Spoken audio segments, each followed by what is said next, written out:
Hello students, आपका स्वागत है मेरे YouTube channel RN teaching academy पर। आज के लेक्चर के माध्यम से हम आपको सिखाने वाले हैं रोमन अंक प्रणाली। एक रोमन अंक प्रणाली एक ऐसी युक्ति है जिसमें हम अंकों के स्थान पर किसी संकेत का उपयोग करते हैं। जी हाँ, संख्या को लिखने के लिए अंकों का इस्तेमाल नहीं करते, उनके स्थान पर क्या करते हैं, हम कुछ सिंबल्स होते हैं इनका उपयोग करते हैं। और सिंबल्स भी ऐसे होते हैं जैसा अंग्रेजी भाषा में पढ़ते हैं, ABCD वगैरह ये पढ़ते हैं, इन्हीं सिंबल्स का हम यूज़ करते हैं और उसमें हम लिख लेते हैं। जैसे कि मैंने आपको पहला पॉइंट बताया कि रोमन प्रणाली में केवल संकेत का प्रयोग करते हैं। जैसे I होता है, I को हम 1 कहते हैं, 5 को V कहते हैं और Z को X बना देते हैं, 50 को L कहते हैं और 100 को C कहते हैं और 500 को D और 1000 को M। बस इन्हीं सिंबल के उससे हम जो है पूरी अंकों को लिख देते हैं। और इसके लिखने में कुछ नियम होते हैं जिसके नियम का हम यूज़ करते हैं। जैसे कि I, X और C तथा M संकेत अधिक से अधिक 3 बार लगातार प्रयोग किए जा सकते हैं। जैसे कि 1 को लिखने के लिए सिंपल I लिख देते हैं हम, और इसको 3 बार यूज़ कर सकते हैं अधिक से अधिक। तो हमने क्या किया, 1 2 3, तो 3 बार हमने I को लिखा तो क्या हुआ कि 1 + 1 + 1 यानी 3 और X + X और 10 + 10 + 30। तो हम लगातार बस इन्हीं अंकों का हम 3 बार उपयोग कर सकते हैं और 3 से ज़्यादा बार इनका उपयोग नहीं कर सकते।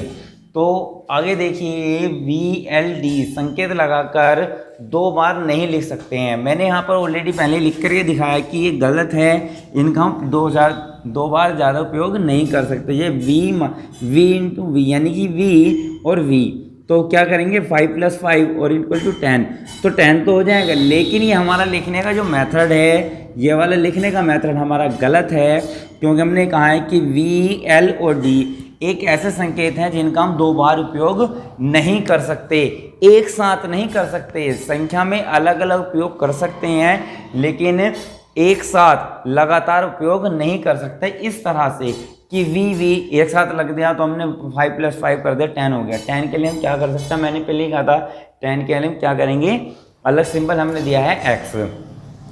इसी तरह से L है, L को हम क्या करेंगे 50 + 50, हम कह तो देंगे 100 हो गया, लेकिन क्या है, हम यहाँ पर L को एक साथ भी यूज़ नहीं कर सकते। ये वाला मेथड भी हमारा क्या हुआ, गलत हो गया।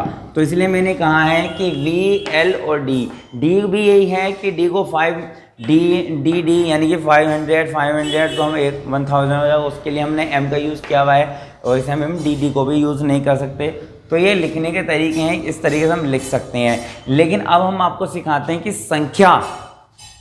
संख्या को किस तरह डिनोट किया जाता है, कोई भी संख्या में किन संख्याओं में जोड़ा जाता है, किन संख्याओं को घटाया जाता है और कैसे किया जाता है, कौन सा अक्षर कहाँ पर प्रयोग किया जाता है उसके। तो देखिए स्टूडेंट्स, मैंने अभी आपको सिखाया है कि रोमन अंक की प्रणाली को किस तरह से यूज़ किया जाता है। लेकिन अब मैं आपको सिखाना चाहता हूँ, अब मैं आपको बता रहा हूँ कि यहाँ पर इस तरह रोमन अंक की प्रणाली किस तरह लिखी जाती है।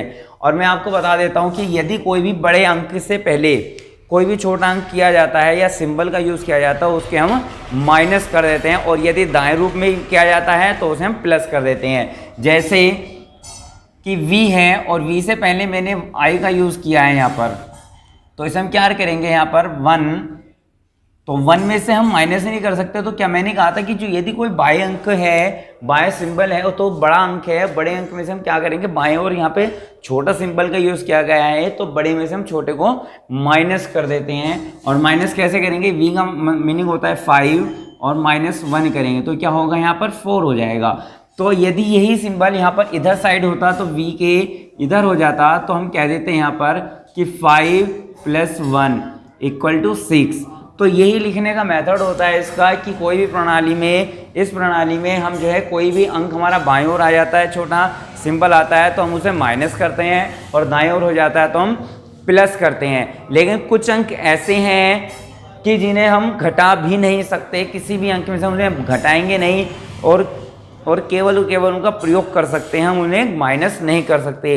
लेकिन कुछ अंक ऐसे हैं कि ने केवल हम किसी पर्टिकुलर सिंबल के साथ ही माइनस कर सकते हैं और उनके किसी अनदर सिंबल के साथ उनका यूज़ भी नहीं कर सकते। केवल और केवल V और X से ही घटाया जा सकता है। और हमारा x है उसे केवल हम l और c से घटा सकते हैं, और c है हमारा जिसे d और m से घटा सकते हैं। लेकिन v l d किसी भी संकेत से नहीं घटा सकते, ये किसी भी संकेत से किसी भी हाल में माइनस नहीं हो सकते। और ठीक उसी प्रकार मैं आपको एक एग्जांपल वो देता हूँ, अगला नियम बताता हूँ इसका। किसी संकेत के ऊपर किसी सीधी रेखा को खींच दी जाती है तो संख्या का मान क्या हो जाता है, 1000 गुना हो जाता है। और इस तरह से जैसे आप अंकगणित में करते हैं कि किसी संख्या के ऊपर इस तरह डैश आ जाता है तो उसमें क्या कहते हैं, बार कहते हैं। लेकिन यहाँ पर सीधी रेखा खींच दी गई है, तो यहाँ पर क्या होगा, v के ऊपर रेखा खींच दी है तो क्या होगा, 5 गुणा 1000, तो कितना हो 5000।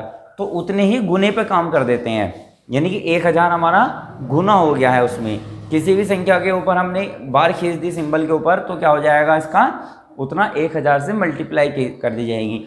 तो बस और केवल यदि आपके यही नियम आपके क्लियर हो जाते हैं, आपने रूल यूज़ कर लिए हैं और लर्न कर लिए हैं अच्छे से, बहुत अच्छे तरह से याद भी कर लिए हैं, तो आप रोमन अंक की प्रणाली को बहुत अच्छे से सीख सकते हैं और उसका प्रयोग भी कर सकते हैं। बिना अंकों के लिखे हम पूरी नंबर सिस्टम हम रोमन अंक प्रणाली में लिख सकते हैं।